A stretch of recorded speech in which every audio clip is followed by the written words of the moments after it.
So let's talk about the representation of the complex number on an argand plane and in the various forms. तो सबसे पहले अगर हम बात करें कॉम्प्लेक्स नंबर की, तो सबसे पहले let us talk about the very first form, the algebraic or the Cartesian form. बिल्कुल बेसिक बात कर रहा हूं। ये हम सब लोग जानते हैं कि किसी भी कॉम्प्लेक्स नंबर को z is equals to x plus iota y form में लिखा जाता है, जहां पर x और y दोनों के दोनों रियल नंबर्स हैं। x और y दोनों के दोनों रियल नंबर्स हैं and z is a complex number. z is a complex number.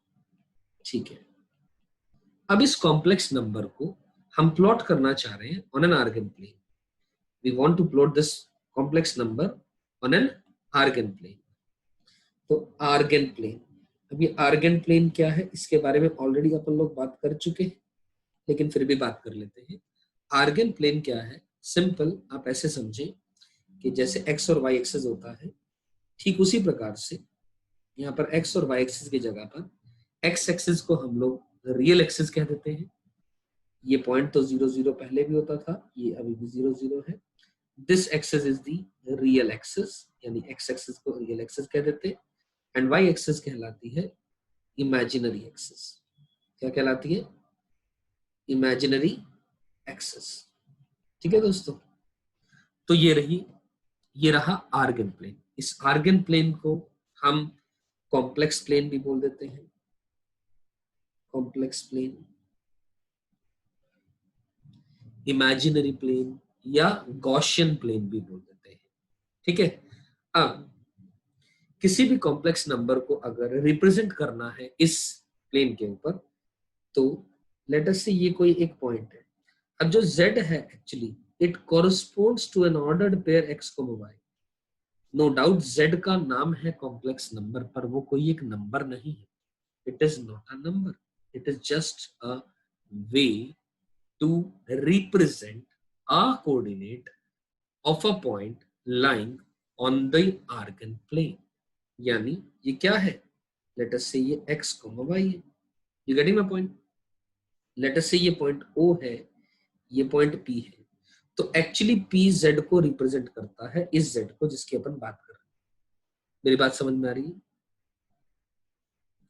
Z को रिप्रेजेंट करता है P पॉइंट, और अगर मैं इस O को P से ज्वाइन कर दूं, इस O को मैं P से ज्वाइन कर दूं and I drop a perpendicular from the P on the real axis, तो ध्यान से देखें दोस्तों, कुछ नहीं, ये सिंपल सी बात बोलूं, ये x है और इस y की बात हो रही है, करेक्ट?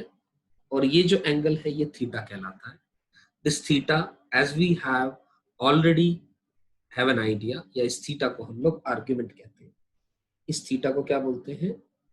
आर्ग्यूमेंट बोलते हैं। किसी भी एक कॉम्प्लेक्स नंबर के लिए आप आगे चल के पढ़ेंगे, दो बातें जरूरी होती है, एक मॉड्यूलस और एक आर्ग्यूमेंट। मॉड्यूलस, अब ये वर्ड बहुत खास है।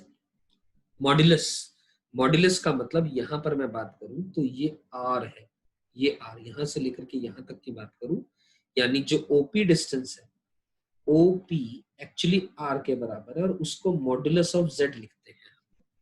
दो पैरेलल लाइंस, इस मॉड्यूलस का जो रियल दुनिया में मॉड्यूलस होता है उससे कोई लेने देना नहीं होता है।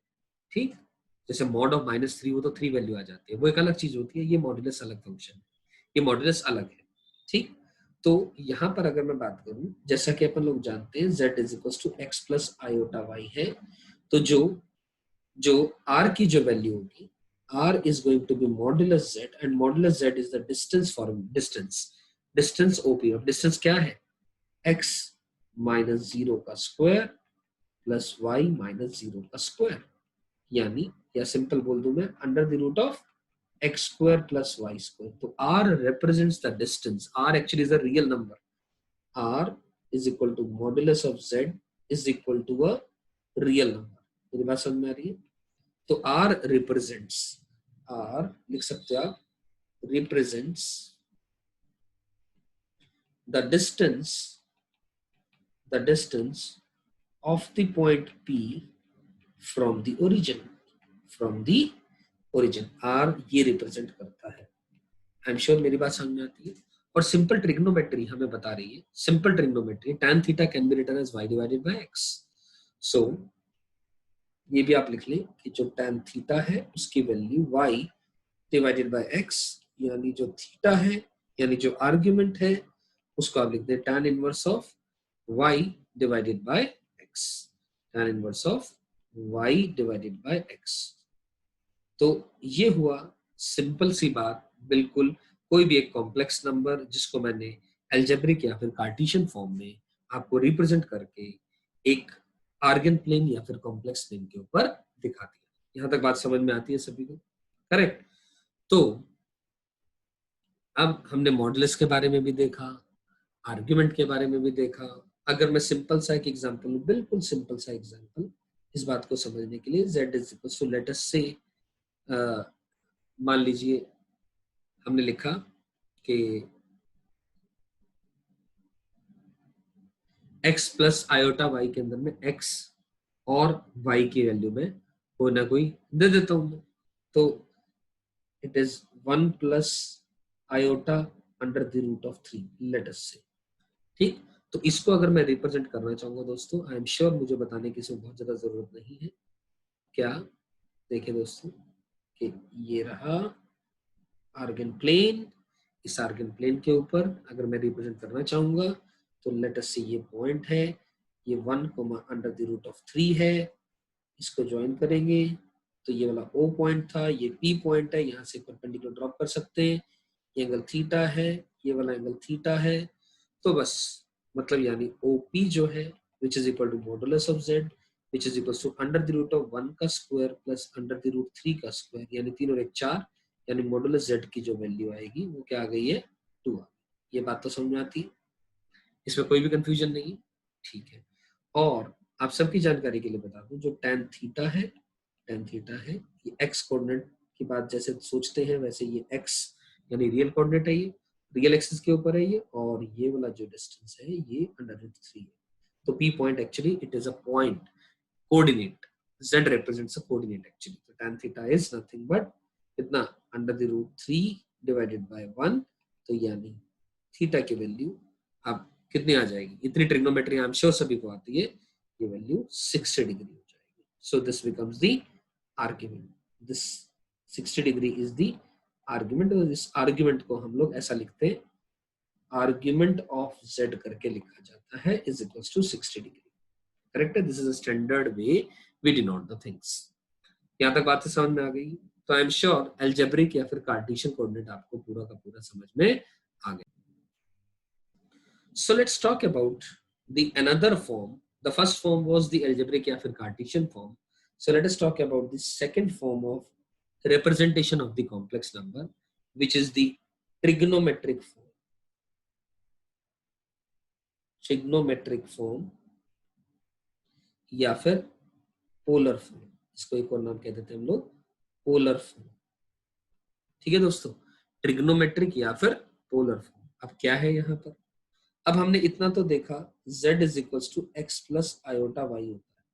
ठीक है, तो अगर मैं z is equal to x plus iota y के अंदर में, अब मैं इसको एक मिनट के लिए आप सबके सामने आर्गन प्लेन बनाता हूँ, दोबारा से आर्गन प्लेन बना लेते हैं। ये रहा आर्गन प्लेन बन गया। ठीक है, इस आर्गन प्लेन के ऊपर let me represent a particular point lying on this P, ये रहा, obviously this is representing the coordinate x, y। हमने क्या करा, इसको यहां से ज्वाइन कर दिया, लेट अस से ऐसे, ठीक, और यहां से परपेंडिकुलर ड्रॉप कर दिया इस तरीके से। करेक्ट है दोस्तों, एंड लेट अस से as we have already discuss this angle is theta. ठीक है, ये हम जानते हैं कि जो O है, OP, O तो ओरिजिन है, OP को मैंने R मान लिया था पहले भी और अब भी मैं मान लेता हूँ, यानी जो OP है it is equals to modulus of Z which is equals to R।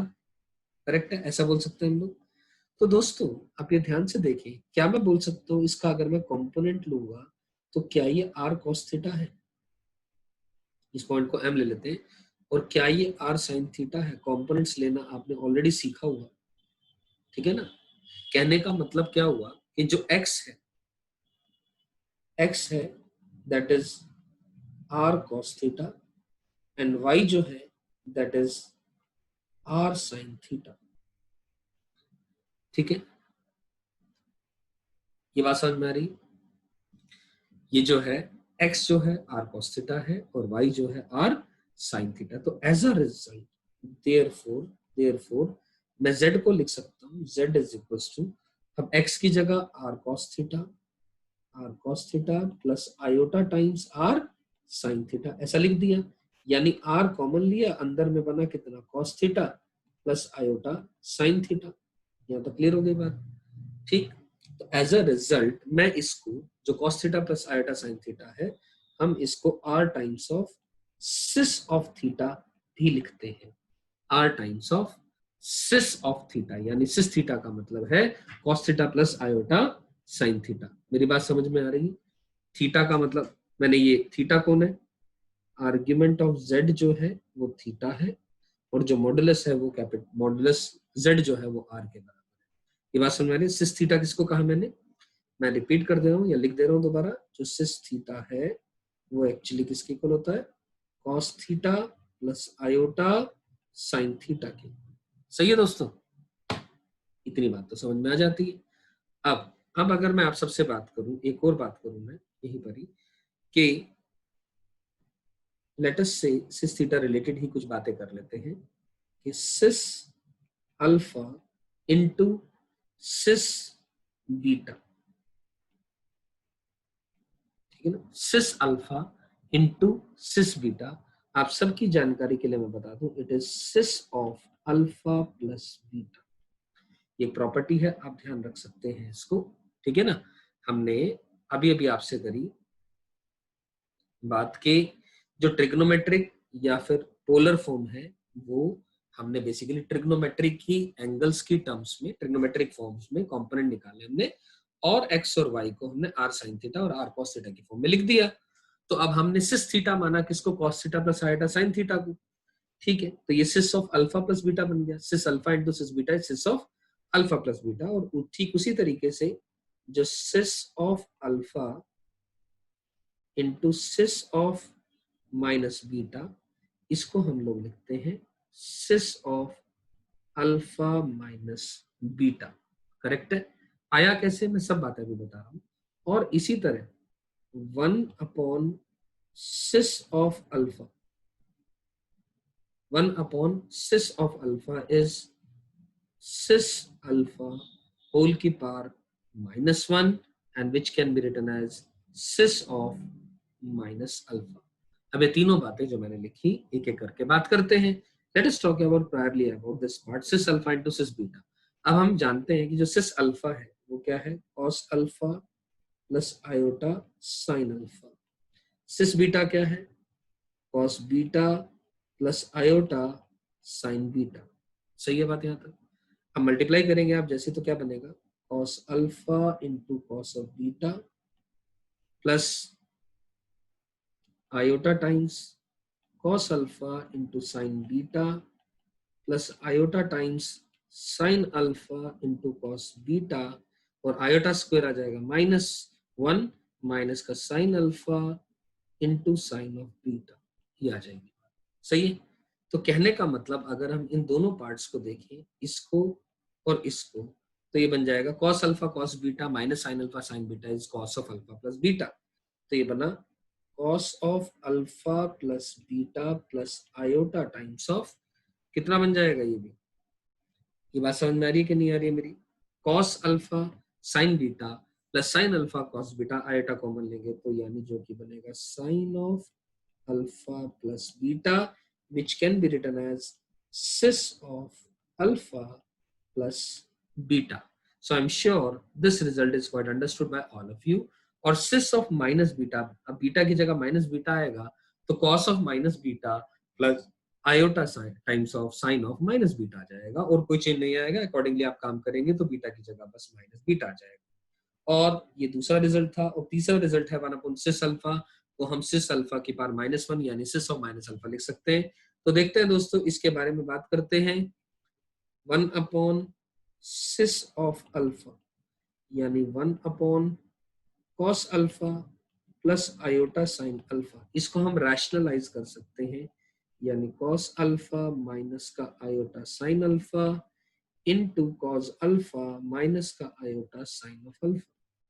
अब ध्यान से देखिए दोस्तों, ये क्या बनेगा, ऊपर आ जाएगा cos अल्फा माइनस का iota times sine alpha divide by a plus b into a minus b is a square minus b square, यानी ये बनेगा कितना नीचे cos square alpha minus iota square. अब आयोटा स्क्वायर क्या होता है -1, तो ये नीचे एज ए रिजल्ट प्लस आ जाएगा, प्लस का साइन स्क्वायर अल्फा, तो यानी ये बनेगा नीचे तो 1 बन गया, cos अल्फा माइनस का iota times sine alpha which can be written even as cos of minus alpha plus iota times sine of minus alpha.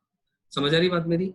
यानी इसको, क्योंकि cos ऑफ माइनस थीटा तो cos थीटा ही होता है, which can be written as sis of minus alpha, so which makes or proves the result number 3। I am sure यहां तक बातें आप सभी को समझ में आई होगी, राइट?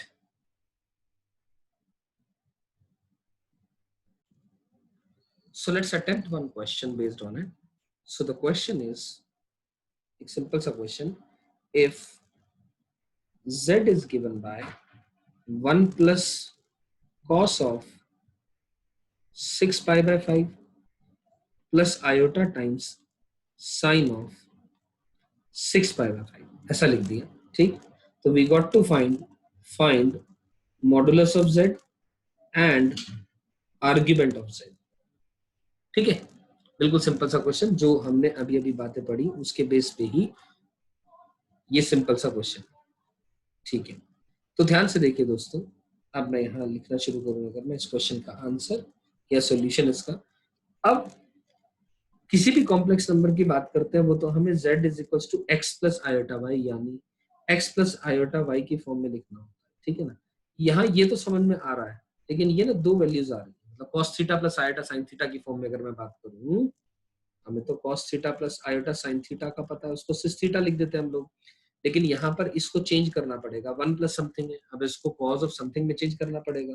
कैसे करें, वो मैनिपुलेशन है, वो मैनिपुलेशन है। तो इतना आपने ट्रिग्नोमेट्री सभी ने पढ़ा हुआ है कि 1 प्लस कॉस 2 थीटा की जगह, 1 प्लस कॉस थीटा की जगह पर कितना लिख सकते हो आप, इसको लिख दो। अब हमने पढ़ा हुआ cos of 2 theta is 2 cos square theta minus का 1, तो 1 plus cos 2 theta is 2 cos square theta, तो यानी यहाँ पर 2 टाइम्स कॉस स्क्वायर ऑफ, अब ये वाला 2 थीटा है तो थीटा क्या आ जाएगा 3 पाई डिवाइडेड बाय 5, इतने पोर्शन का, ठीक है, प्लस अब 2 times iota sine of 3 pi by 5 into cos of 3 pi by 5, ऐसा लिखते हैं।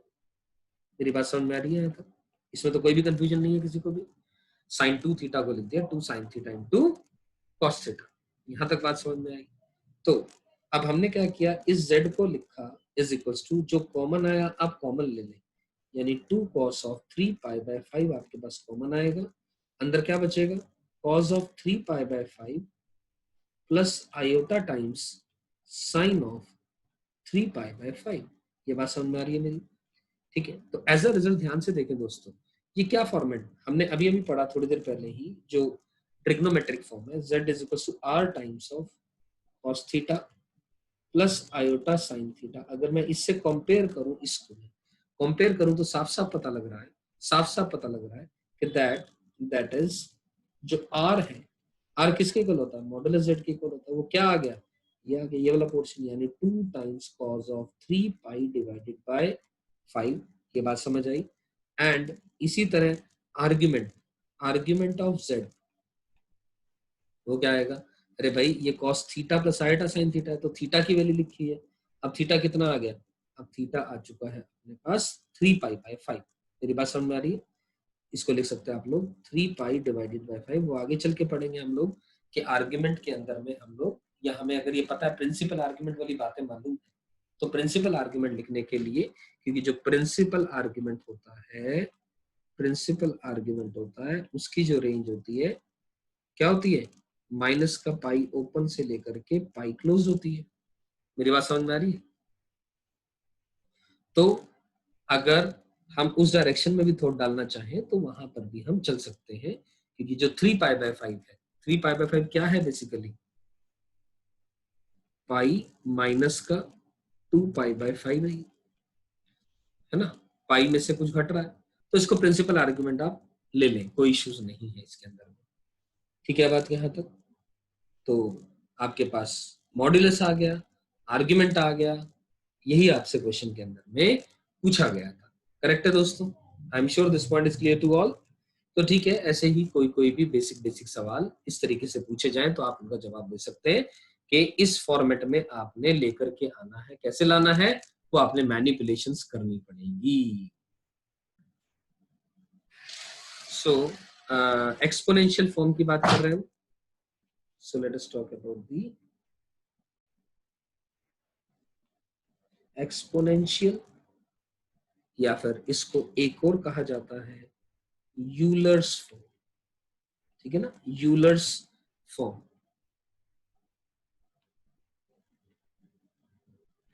जैसे जैसे हमने ऊपर ट्रिग्नोमेट्रिक फॉर्म कहा था ना, तो उसको पोलर फॉर्म भी कह देते हैं हम लोग। हमने लिखा होगा शायद यहाँ पर ट्रिग्नोमेट्रिक या फिर पोलर फॉर्म। पोलर फॉर्म में ना, मैं बताना यहाँ पे ध्यान नहीं रहा मेरे, अगर मैं पी पॉइंट का कोऑर्डिनेट को रिप्रेजेंट करना चाह रहा हूँ तो मैं आर कोमा थीटा भी लिख दूंगा, तो इसका मतलब ये इसका कोऑर्डिनेट हुआ एक तरीके से। ठीक है ना, आर का मतलब है यही आर जो यहाँ पर लिखा है, और थीटा का मतलब यही थीटा जो लिखा है। तो अगर ये भी लिखा हो तो इसका मतलब है ये पोलर कोऑर्डिनेट लिखा गया है किसी पॉइंट का line on the complex plane. ये मैं बताना चाह रहा हूँ। ठीक है, चलिए आइए दोस्तों फिर आगे बात करते हैं एक्सपोनेंशियल या फिर यूलर फॉर्म के अंदर में। अभी अभी हमने देखा z को, किसी भी कॉम्प्लेक्स नंबर को r into cos theta plus iota times of sine theta की फॉर्म में लिखा जाता है। ठीक है, तो आप सबकी जानकारी के लिए बता दूं, इस पोर्शन को cos theta plus iota sine theta को हम लोग e पार आयोटा थीटा से रिप्रेजेंट कर देते हैं। e par iota theta is cos theta plus iota sine theta, हम ऐसा लिख देते हैं। तो यानी कहने का मतलब है जो z हो गया वो r इंटू ई पार आयोटा थीटा लिखा जा सकता है। z जो है r इंटू ई पार आयोटा थीटा लिखा जा सकता है, और इसको क्या कहा जाता है, this is called as the exponential form. This is the exponential or Euler's form. This is the exponential or Euler's form. मेरी बात समझ में आ रही है? Z is equals to R into e power iota theta को exponential या फिर Euler form कहा जाता है। इससे ज्यादा इसके अंदर में कुछ भी नहीं है। This is only a way to write down the things. जैसे कि अगर मैं इसी के ऊपर और एक्स्ट्रा कुछ बात करूं अगर आप सबसे, तो e power iota into minus theta की बात करूं इसी की रिलेटेड प्रॉपर्टीज की, तो वो क्या बन जाएगा, आप देख पा रहे हैं, cause of minus theta plus iota times of sine of minus theta, which is nothing but cause of minus theta को कॉस थीटा लिख सकते हैं, माइनस का आयोटा साइन थीटा। सही है बात यहाँ तक?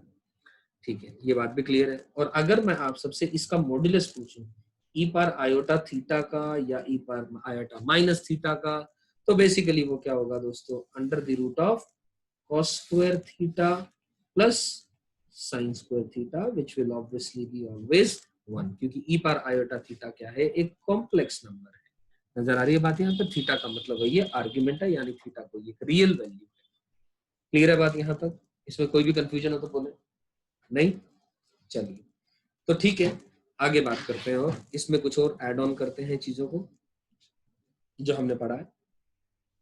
अब एक और काम लिख सकते हैं हम लोग, जैसा कि मैंने दोनों बातें करी है, ई पार आयोटा थीटा की भी बात करी, ई पार आयोटा माइनस थीटा की भी बात करी, तो मैं इसको ऐसा भी लिख सकता हूँ, थीटा की जगह ई पार आयोटा एक्स भी लिख सकता हूँ, तो वो बेसिकली क्या हो जाएगा, cause of x plus iota sine x हो जाएगा, एक ही बात है। और ई पार माइनस का आयोटा एक्स लिखूंगा तो वो कॉज ऑफ एक्स माइनस का आयोटा साइन एक्स हो जाएगा। सही है दोस्तों?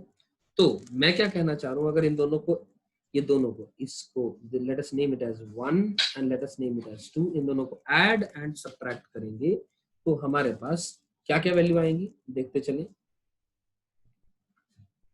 Will get the values as हमें आ जाएगा cos ऑफ x, इन दोनों को ऐड करेंगे तो वैल्यू आएगी cos x की वैल्यू आएगी e power iota x plus e power minus का iota x whole divided by 2। मेरी बात समझ में आ रही है? cos x की वैल्यू आएगी e power iota x plus e power minus iota x whole divided by 2 आ जाएगी, दोनों को जैसे आपने ऐड किया। और ठीक इसी तरीके से आप अगर इन दोनों को सब्ट्रैक्ट करेंगे एंड, तो साइन x की जो वैल्यू है वो क्या आएगी दोस्तों, वो आएगी e power iota x minus e power minus iota x divided by 2। ठीक है ना, क्योंकि 1 में से अगर आप 2 को माइनस कर देंगे तो cos x कट जाएगा, साइन x की वैल्यू आ जाएगी in terms of e power iota x and e power minus iota x। Correct है? यहां तक आई एम श्योर सभी को समझ में आ रही होगी बात ये। तो ठीक है, तो वे टू रिप्रेजेंट हमें चीजें समझ में आ जाती हैं, यहाँ तक सारी बातें अपने को आई एम श्योर सबको